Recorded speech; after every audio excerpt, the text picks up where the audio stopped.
Welcome, everyone, and greetings from a balmy day in New York City. I hope everyone is staying healthy and well. My name is Michael Grilla, and I'm the president of the Society for Health Communication and the head of reputation and social impact for Avokine, a global health communications agency. The Society is delighted to be partnering with Apt Associates and iHeartMedia for our third and final webinar for 2022. This is our first ever fireside chat on the power of paid media to help change health behaviors. It's more important than ever before to reach and engage with specific audiences, and paid media is an effective way to do just that. So we're excited to share a bit more about recent trends in the space and some successful paid media campaigns. Very briefly, I'm going to share some background on the Society, go through a few housekeeping items, and then we'll go ahead and get started. So next slide, please. The Society for Health Communication was established in 2016 to help unite professionals from across the field of health communication. We're now nearly 4,500 members strong and growing, working to share resources, exchange best practices, and advance the evidence base of the field. Individual membership is free, so plug. If you're not already, I encourage you to sign up and gain access to our newsletter and events just like this one. Our executive leadership team includes myself, our Vice President Ashani Johnson-Turbis, Member at Large Shelley Spaeth, who you'll hear from today, and our Executive Director Diane Brodelsky. The Society also includes an esteemed group of leaders from across different sectors who make up our advisory board and our steering committee, and you can learn more about them on our website.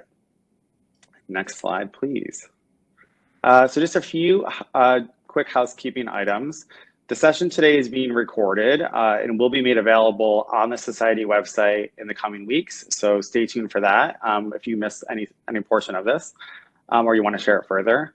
Everyone is automatically muted, but the chat function is open for conversation and connection, and we definitely encourage you to do that. Feel free to chime in, say where you're joining from, say what sector that you work in. It's great just to connect and make connections across the group.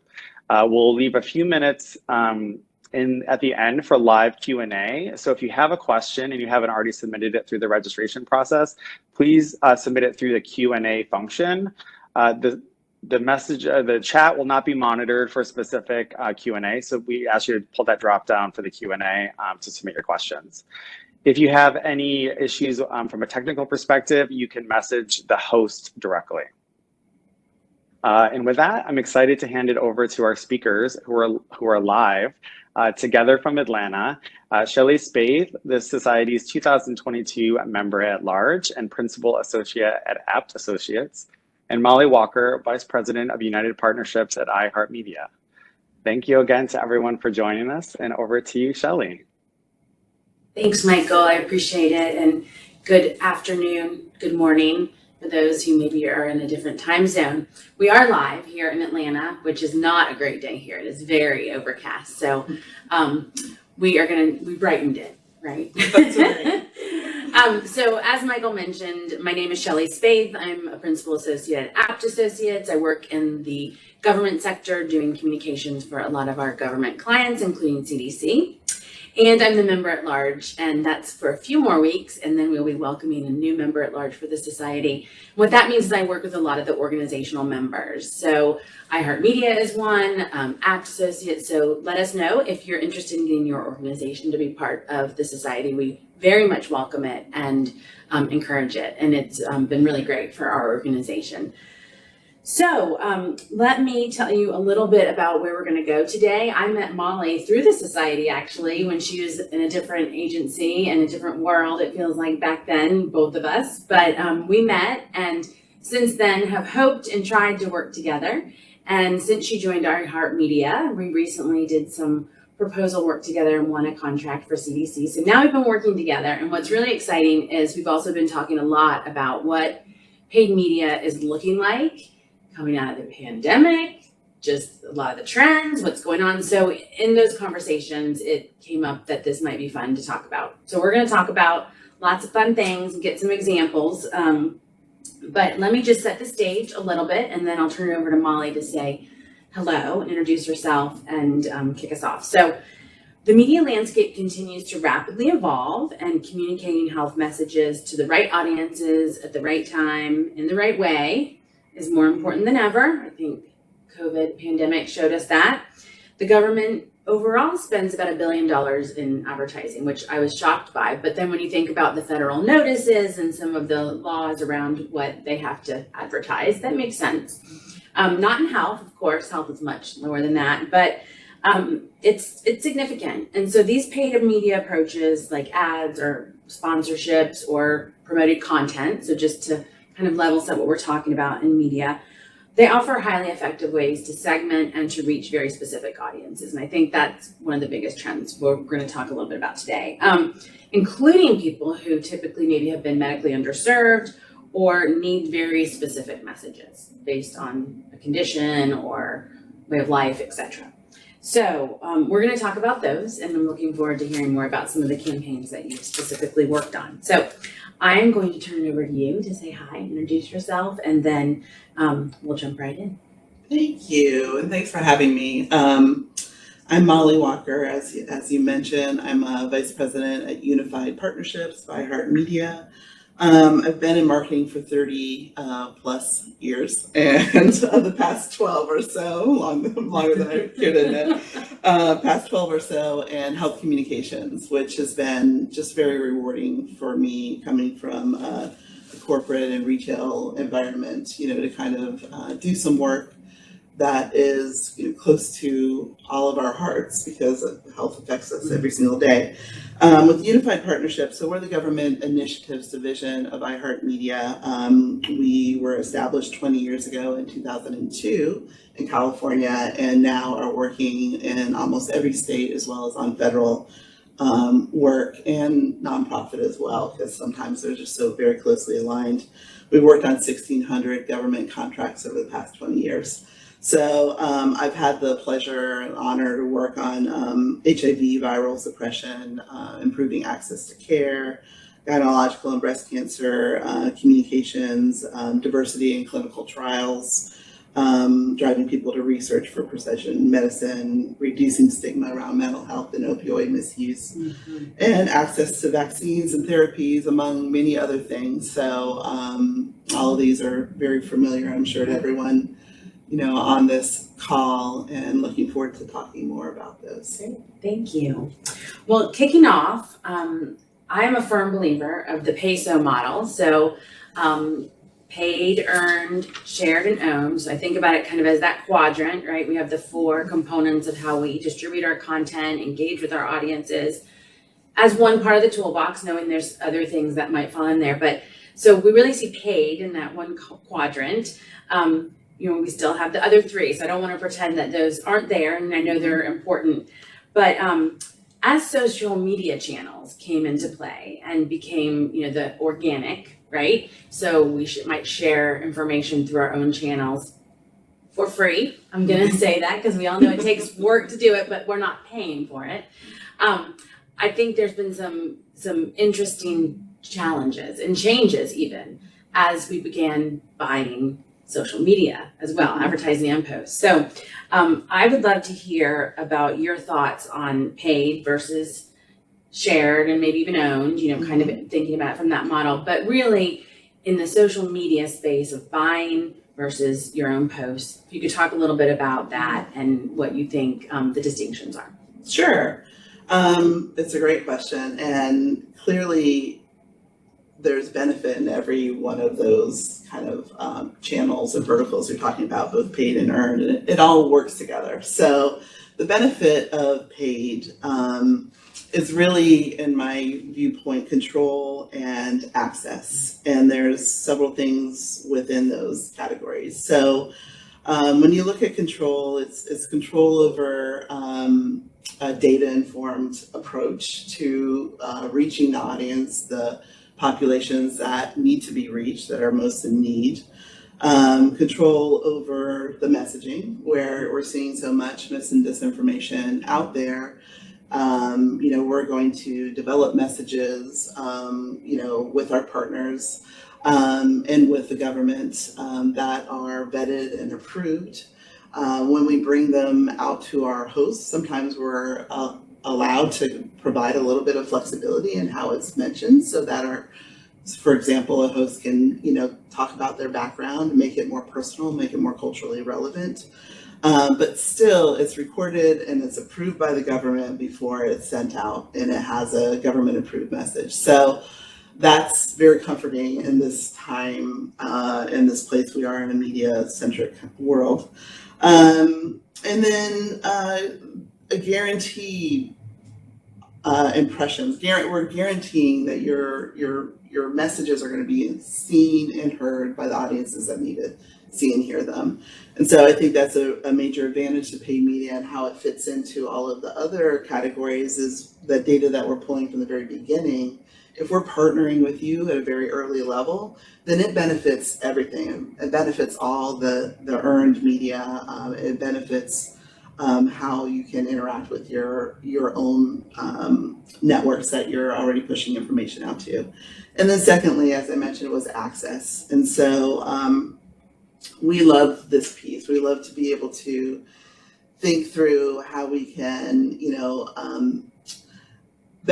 bring a benefit to these public health campaigns or health communications campaigns using our networks, our access to the audiences that need to be reached, access to conversations that we're already having with our listenership, and in social media as well.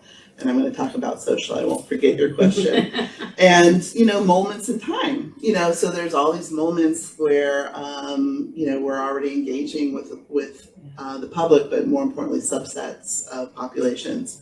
So from a social perspective, it's when you're communicating organically through social media, you're reaching the channels that are very already interested and aware of you. And so what we've found is that typically there are people within our peer group and stakeholders that are critically important to communicate to, that are following .gov, social media platforms. And so what we do is we lean into that, we understand the benefit of all that, but we also know that the people who need to hear these messages are more often outside of our network of peers. And so that's where the paid portion, it can be very precise in its targeting. We can really think through how to reach people with the messages that are going to most resonate with them, and we have control over that messaging. And just as an example of access, kind of going back to the access conversation, for CDC Inside Knowledge with our partner Edelman, we were able to bring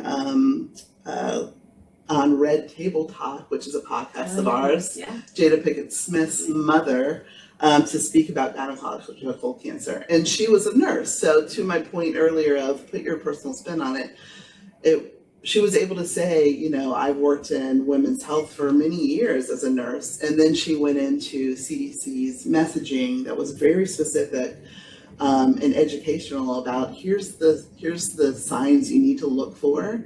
Know your body. Know if you're experiencing something that is unusual. Talk to your doctors, and then made the connection between what action should be taken care of. Very specifically in an intimate setting where people are already leaning into this audio and already, trusting her voice. Yeah, that's great. Thank you. Sure. That's really helpful. I do like that. Okay. So it's been a really interesting time in advertising. Gosh, podcasting is just one. It wasn't that long ago when we saw really large, multi-year, multi-million-dollar campaigns that were very ad focused, or mass media focused, let's say, tips from former smokers. There were HIV campaigns, some that we both have worked on over time. And I know that the COVID campaign, that We Can Do This, was also a pretty large, very integrated advertising campaign. But as I think we've seen these larger media buy budgets decrease, in my opinion, decrease. I don't necessarily know if, others would say that, but in health communication, I do think that we are being asked to do a lot with a little, especially when it comes to media buying. And we want it to do a lot of things And yet, as we're even talking about it, the benefit is that it gets to a very specific audience. So, that really thinking through that. So I would love to hear more about what you think about this kind of mass media approach and how the budgets are changing, and maybe what you're seeing in that space. That would be really interesting. Sure. Especially the last few years, it's been very interesting. I think that resource-wise, so much attention, of course, went to COVID, as everyone on this call realizes and it probably experiences every day. Just as an example, the We Could Do This campaign that we worked on with Forrest Marsh, who was the prime on that work. It was a mass outreach as well as precision reach, and so I think sometimes the perception is that there's less massive outreach because we may or may not be the audience that's being reached as well. So for an example, we were able to reach 88.4% of all Americans for that campaign at 48.9 times on average. So clearly massive appeal. But then the other layer to that is, you may not know, is there are 225 creative line items, very specific to segmented audiences to meet everyone where they were, whether it was their race and ethnicity, sexual orientation, whether they were medically underserved, with lower incomes. We're considering basically mapping CDC data on where the greatest need is to how we're going to reach these populations, but then more importantly, making sure the message aligns with those populations, pairing our talent up with voices in the medical community that will resonate with each of these audiences, and bringing real information to play in a way that's culturally relevant, in a way that's going to recognize the fact that I may be very hesitant to become vaccinated, or that I am in the so-called movable middle, or that I am absolutely not interested whatsoever. So how do we bridge those gaps and find some understanding, some empathy, some companionship throughout that process to meet people where they are and see that through? We ran all the paid social media for that campaign, and it was a very intense process. I think we had dozens of people on our team that were just dedicated to the social media portion of the campaign, and specialists that we could bring to play there, making sure it's continually optimized, and that there was a feedback loop, which was a major benefit to everyone involved, and also helped us with our understanding of health behaviors and how people interact with media for other campaigns. Yeah, no, that makes good sense. And in general, it feels like them really getting that message, right? And maybe even the different creative, right? Which, sometimes is super painful. But that is really where maybe the rubber hits the road, right? Where you actually can see some of that. It's where there's a real collaboration too with our partners. We are usually not leading the creative message, but we are coming in and hearing. The more we're involved at the beginning as a media organization, the better we can contribute to the success of that campaign and think through some really unique and creative ways to engage with those audiences with you. Which I think is a great benefit of having a media buying partner on board early, being part of the team. So that's really helpful. Thank you. Sure. So we were chatting, and I heard you use a phrase that I thought was great, a little different than what I've used, which I usually say, some of what we do is art and science, right? But we were talking about health communication and behavior change, and you talked about it as the math and the magic. So tell us a little bit more what you mean by that when it comes to selecting your advertising, maybe the channels, or how we should be looking at as communicators partnering with media to be able to do what we want to do. Sure. And that's a theme within our organization, that our CEO actually has a podcast called Math and Magic. Oh, that's great. And he interviews people in advertising communications. I just listened to someone who is a neuroscience scientist that he interviewed. So we tend to, come back to that term, art and science, math and magic. But there's a couple things to consider here. One is, with math, it's really that data informed approach. And with the it's a data informed approach. Actually, it's a couple things. Data informed approach. It's the measurement and attribution, which provides a feedback loop for people. So if you're working on a program and you find that it ends with the stakeholders, maybe there's a toolkit that you're providing on a .gov website, which is important. It's very important, but you're not directly reaching the population that you need to reach. You're relying on your partners to do that. When you have the benefit of being able to reach these populations directly, then there's a constant feedback loop. And we have a live dashboard, a digital visual dashboard that we're always being able to see what creative people are engaging with, which is not as effective. We can constantly optimize for that. And it also helps all of our partners with every other piece, the earned and the owned piece of that element. And then, so we really, from the math perspective, what we need from our partners is, who do we need to reach and what is a measurement of success? And It's we not help all you. people, right? Right, Not the all, whole it's population. almost never all people, almost never. And so we help you define that. From a magic perspective, which is the second element, that's where, we get to be really creative with you. We think about relevance, cultural relevance, emotional appeal, and how we can kind of engage very deeply with our communities, which really is very much a community-based approach. And so I was going to give an example of that. And that was with our partners Beta, who primed I Am a Work of Art, a viral suppression campaign. And after you were evaluating on that, and still are, I believe, we worked with ICF and with Brunette Garcia that did the creative. So it's a good example of a collaboration where we're involved very early in the process. And I was able to come to, workshops for the community, from the communities with stakeholders, and discuss and hear from them where their pain points are in reaching the populations they need to reach.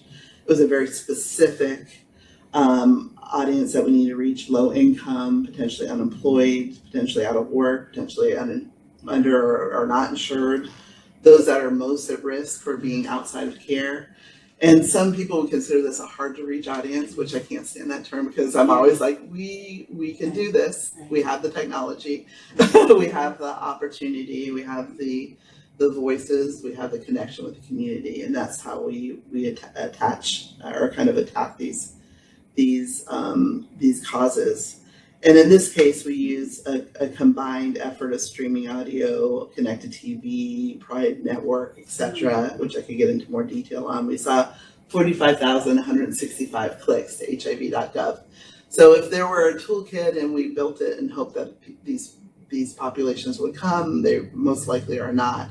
But to see 45,000 impressions in a matter of, I think it was 2.5 months, was nice. And you're moving them towards that behavioral change. There's a healthcare provider system where you can type in your zip code and be directly, have direct access to that care. We know where you are when you're there, and we can really provide you with hopefully a major improvement in your life, where you need it most. So. That's great.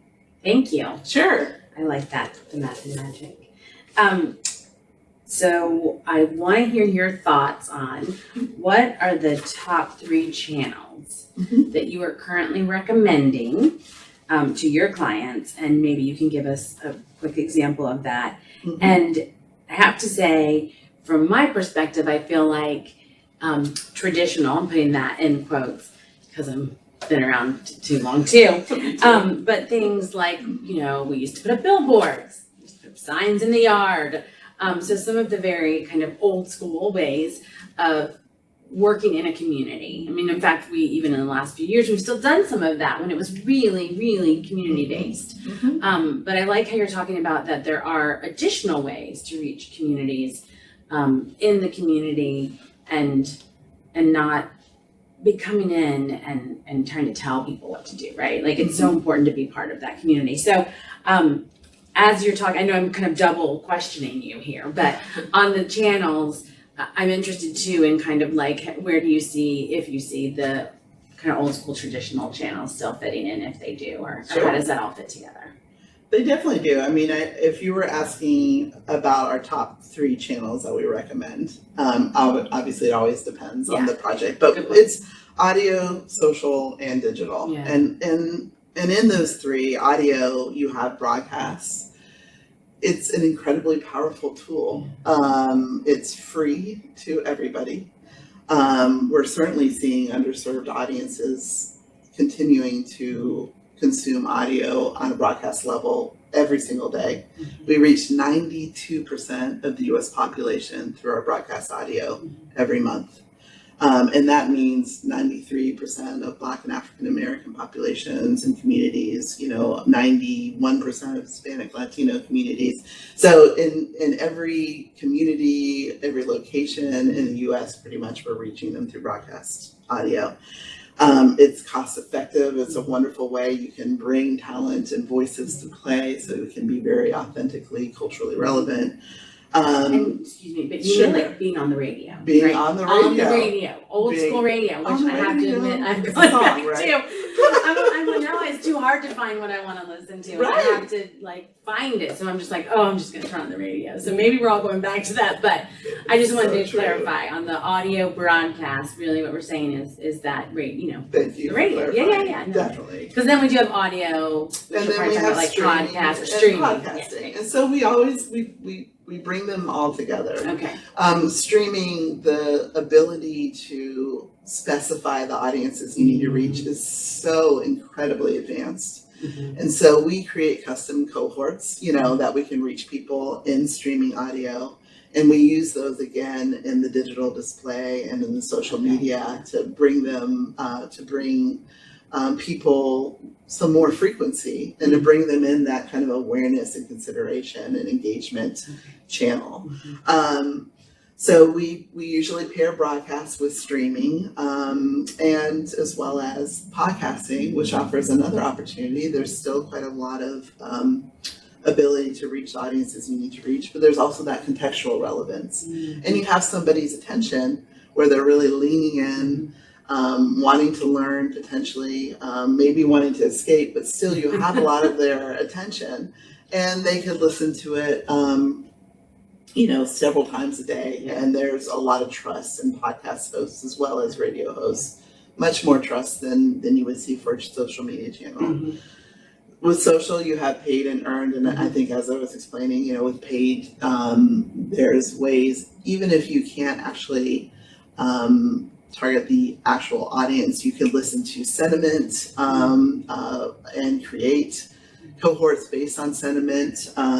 We have a ton of data, of course, 62 subscription-based systems, as well as the data for our 160 million users on the iHeart app that we combine to make sure that we're just reaching people as effectively and efficiently as possible. And then digital, you have these clickable units to bring them further into the channels. Great, thank you. So there's not anything, new that we need to be all over, but I feel like we just keep evolving. We do. It just changes, even though maybe it's not new, it continues to change. Every day. Oh, we have to keep up with it. Okay, so with health kind of at the middle of our discussion and the need to really meet people where they are, especially from an equity standpoint. Mhm. So recently, I don't know if it was, I was talking with a colleague and something came to mind that really a lot of the audiences that we try to reach with health messaging oftentimes are not who consumer packaged goods are trying to reach, right? Like they're really looking at sales. How do I sell this Mars bar, whatever it is. And so we're really looking at different things. And so it really is different in how we have to look at segmenting, figuring out where they are, where the different groups are that we're trying to reach. So, and we're trying to, say specific populations. I think we're all moving away from that targeting language that we have been taught in advertising, which I actually really appreciate, so really figuring out what are our either priority populations or the audience that we're really trying to reach. But as we look at those campaigns that maybe reach those different audiences, there's a deep insight needed. And you've talked a lot about some of that measurement and data, but how does that then play into that media plan? So I guess the question, sorry, I kind of went around the corner there, but is, could you share a couple of examples of programs or campaigns that used a really deep insight to help you drive the media plan? And maybe that meant less media, but more specific. Yeah. I mean, you know, you had alluded to, we have these massive campaigns, and sometimes, you know, the vast majority of the campaigns that are out there now in the health space are not massive, you know, and it takes someone with some understanding of how to work a government integrated campaign to kind of come in and partner. I was very fortunate to be able to partner with IQ Solutions, our friends there, on Morehouse School of Medicine work, which was actually COVID Resiliency Network related. And this was very specific. So they needed to reach diverse audiences that were most at risk for COVID. As I mentioned, we have a lot of data about who those are most at risk, and it evolves every single day. We reach them through English and Spanish on our rural radio and agricultural networks. We reach Asian Americans through the 11 data sources that I was mentioning, streaming audio and other digital resources where we can really specifically reach that audience, including Hmong specifically. So there were 8 different, actually I guess 4 different regions where that index higher for those populations. And so we focused geographically on those regions while also understanding their behaviors and race and ethnicity. We use connected TV, which has now overcome linear television, like our old school when we would change channels, you know, where we have now as Americans, we watch more connected television. And the benefit of that is that it's also very specific in its ability to reach the audiences you need to reach. And we could reach you again through other mediums. So if you're seeing something large format, it makes an impression, you may see it pop up on your phone as well, whether you like that or not. I apologize, but it is a way to be able to more effectively reach people that we need to through some added frequency. And then smart audio, which is, you might think that broadcast means just or not measurable, and that's kind of a myth that people have based on a long tradition of where it was less measurable.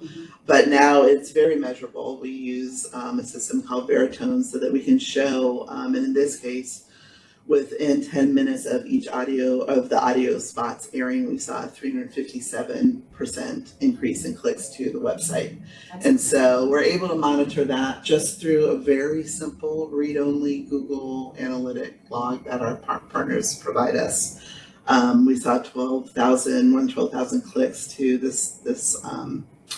to the landing page based on this, and 95.79% video completion rate. So people were really, actively engaged with this content, which was beautifully produced. So it's just an example of one very specific audience, not a significantly large budget, but great impact.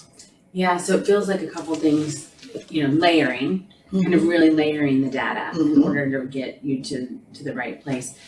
And then also I just have to say I had no idea that we could actually measure audio like that. So that's very exciting, because it did used to be like, oh, maybe they'll call in after they hear it. Yes. Again. Yes. So being able to really show that connection is exciting in that space. So technology is helping us be able to do our job a lot better too. It really is. We do have a few more minutes before we go to questions and answers, but if folks have questions, please be putting them into the question and answer box, and then we'll hear those. But why don't we call this our last question? We were kind of talking a little bit about it, but measuring health behaviors is really hard, no matter what tactic you're using. Mhm. Because oftentimes, as you've already mentioned, you're earlier up in the funnel or you're earlier upstream in the behavior. You're influencing things, but maybe you're not all the way down where the behavior is happening. So you talked a little bit about that, but I'd love to hear you talk a little bit more about measuring behavior change Mhm. if you can, Yeah. and acknowledging if you can't. We all know that that's hard, but just maybe some examples of how you have been able to do that. Sure. And another example of bringing your media partner in early, because what you really do need to define those measurements of success at the beginning and develop your approach based on that. But just some examples of ways to measure. We've done brand lift studies. Okay. So for Kaiser Permanente School of Medicine, we did a recruitment campaign, and we were able to go in. And it was not a very large campaign as well. You need to be a certain size to be able to do a brand lift study, Right. because you need to have enough impressions that you're able to show lift.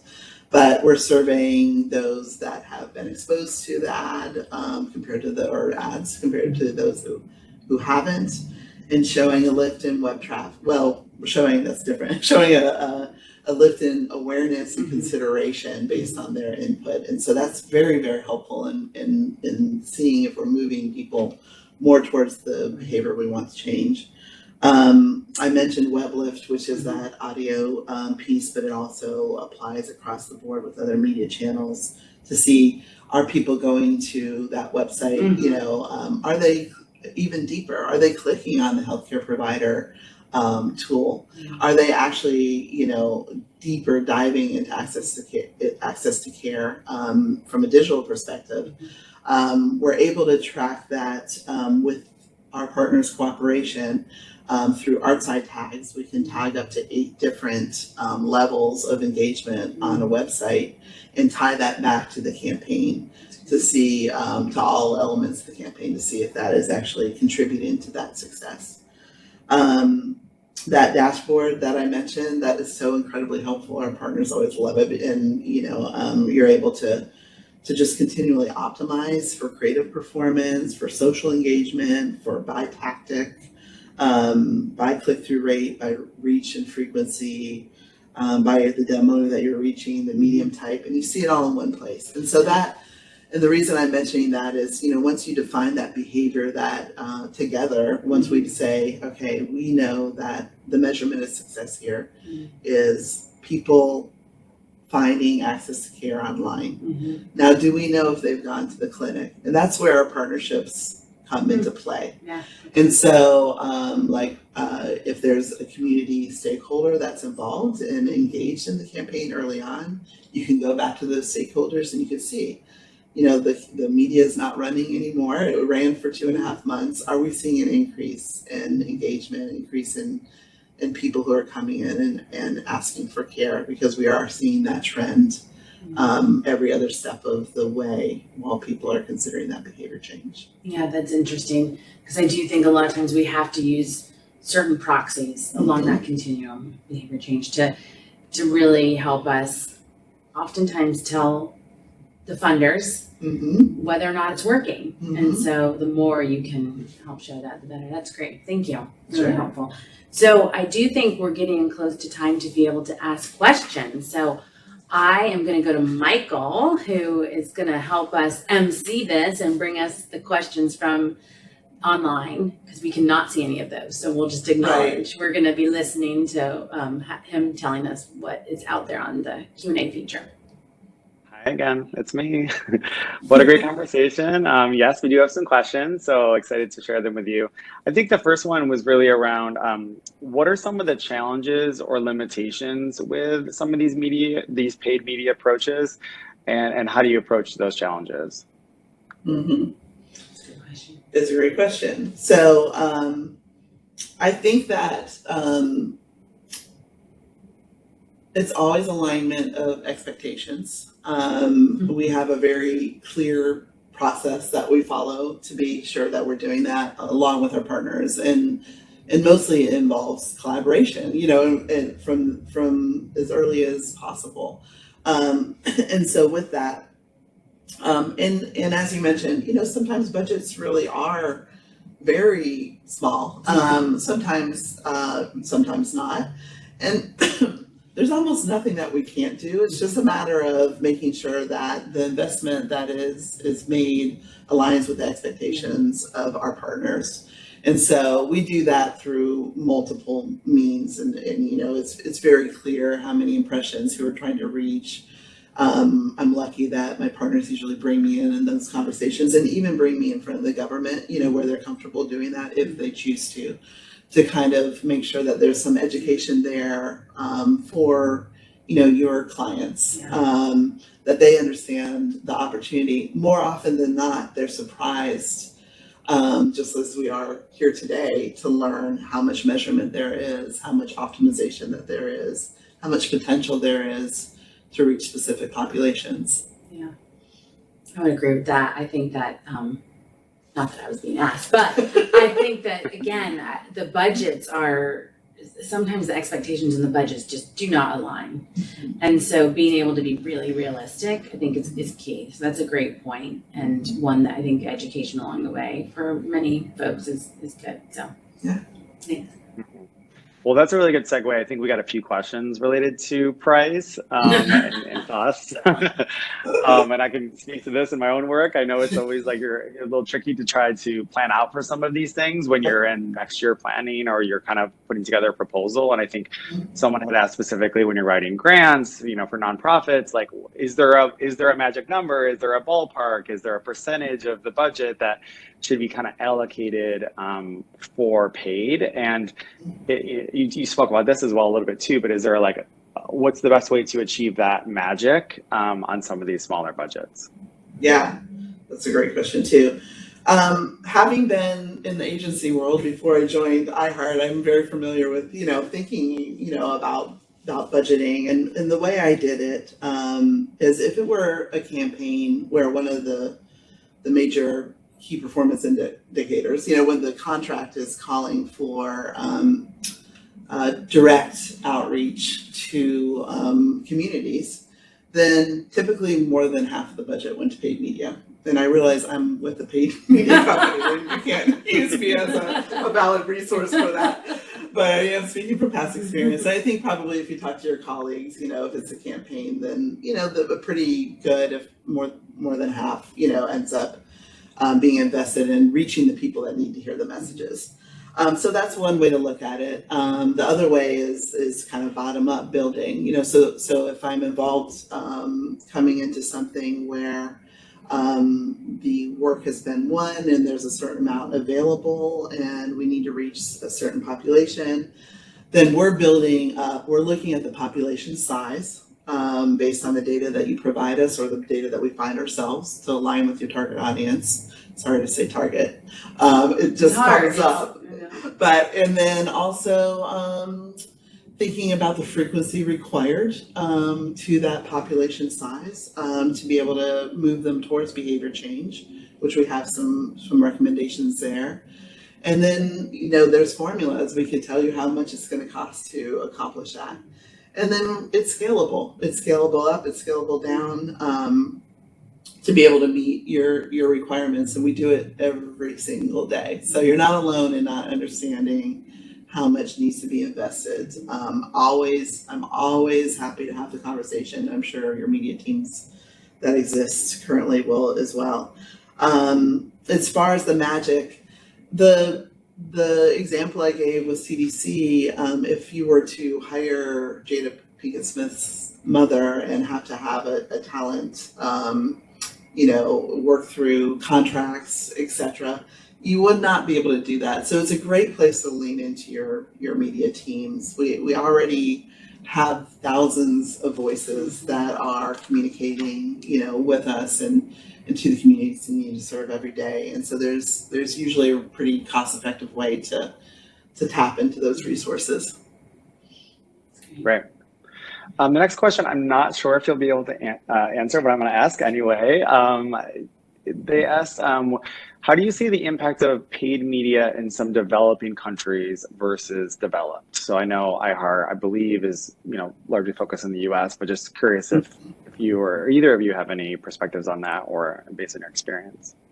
That is a fascinating question. that I would love to answer. But I'm trying to think. We have I personally worked on a couple of international promotions. I wouldn't say they were campaigns, but for health related work through social and through digital display, not through our audio platforms, but through these other platforms that have been very successful.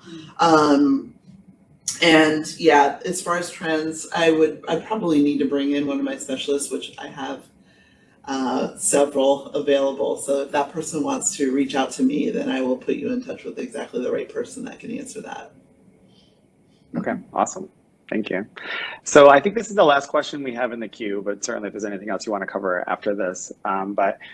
Given the question is, given just how busy and confusing health messages can be across media, how do you best mitigate all of the chatter and ensure that audiences can navigate the mixed messaging they might see on some of the channels? So obviously we see lots of mis and disinformation. There's conversations happening. Obviously Twitter is a whole other conversation. If you're on there right now, we won't go there. But I think the question is just like, what is your approach and what is your experience and how to make sure that that primary message is kind of breaking through as much as possible? Yeah. It comes back to several things. I would say if I were to say three, it is knowing your audience, really knowing your audience. Where are they spending their time? What are they reading? What is their sentiment online? How do we meet them where they are based on their legitimate beliefs? Yeah. And then making sure your messaging is in alignment with meeting them where they are.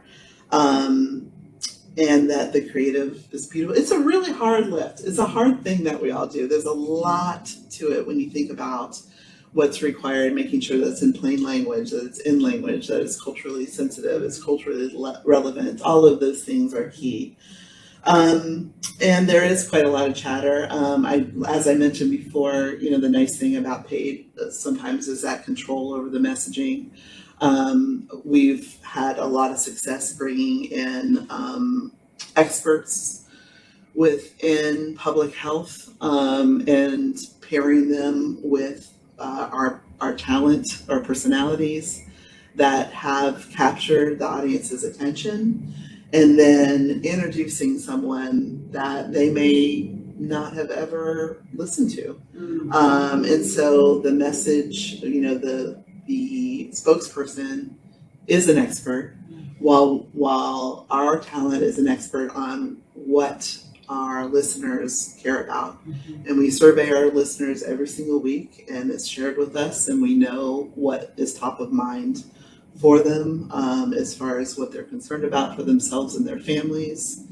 And we try to approach all that with compassion, empathy, companionship, and then bring and elevate the voices that are that really have some deep and relevant information to share that's true. Sure, that's really helpful. And actually, I've gotten another question. So since we have a little bit of time, I might just throw it down to you. What kind of research do you do to ensure materials are culturally appropriate and responsive?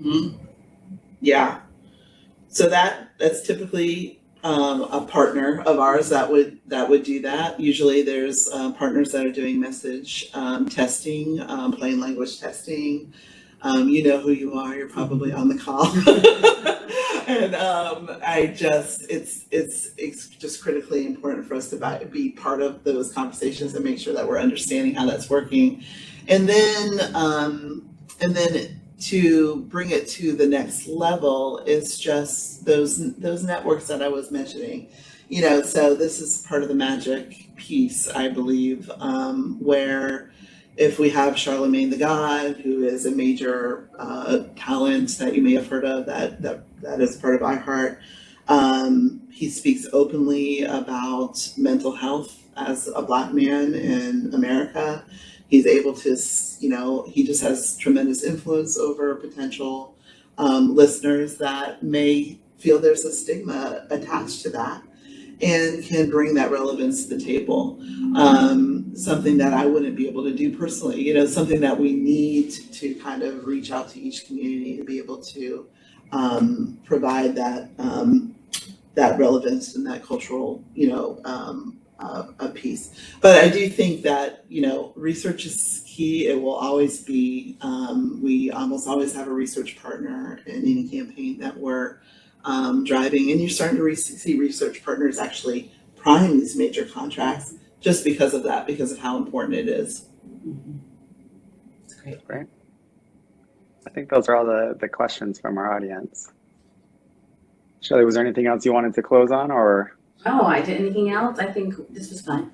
Yeah, it's so great to be It's with not you. really the red table. I but, mean, I know. It's just happy holidays to Yeah. everybody. It's so interesting to have this type of format where we don't have slides up and, Yeah. we're going back in time, but I'm enjoying it tremendously to be, seeing your face and seeing you, Michael, and everybody else who's on the call. We really appreciate it.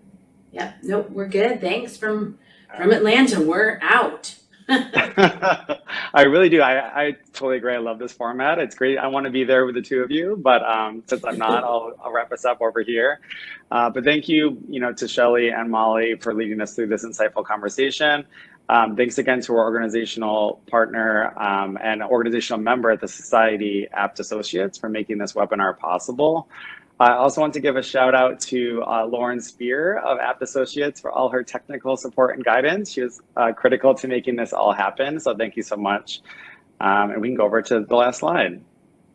So as I mentioned, today's recording will be available on the Society website in the coming weeks, so stay tuned. We'll definitely post that on the website. We'll kind of share that on social, so you can always click through and we'll promote it, but please check back there if you're looking for it. You can also learn more about the Society and check out some of the previous webinars that we've done this year and last year on our website, so I encourage you to check that out.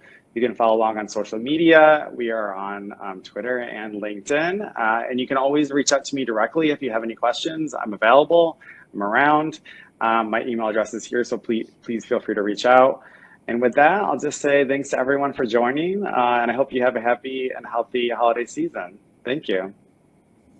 Thanks, everybody.